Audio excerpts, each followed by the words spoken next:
In the last 2 lessons, we have learned how to set properties in a class. In this lesson, we will show you how to define methods and accessors. Methods and accessors are defined inside the class, but outside the constructor method. There are 3 types of methods we can define inside a class. They are instance, prototype, and static. Method names do not need to be prefixed with this. To create an instance method, you define it as a property. You set a method name first, then you assign an anonymous function to it.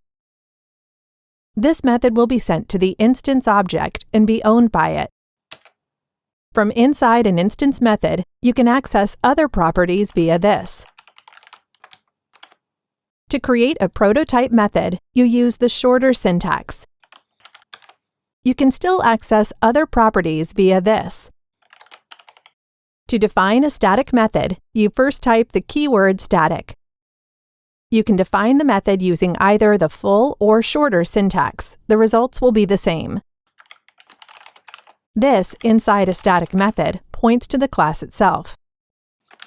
Now let's output the car2 object. The start method is defined using the full syntax, so it is owned by the car2 object. RevEngine is defined using the shorter syntax, so it is inherited by the car2 object. The shutEngine method is a static method, so we won't find it in car2. Next, let's try the 3 methods. We can see both start and the RevEngine method have both successfully retrieved the value of the engine property. ShutEngine is a static method. This in it points to the class.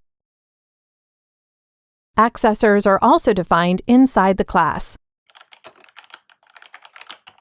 Inside an accessor, we can access properties via this.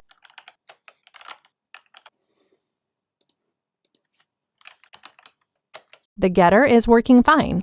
Let's test the setter part.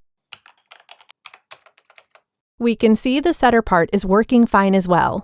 The engine value has been reset.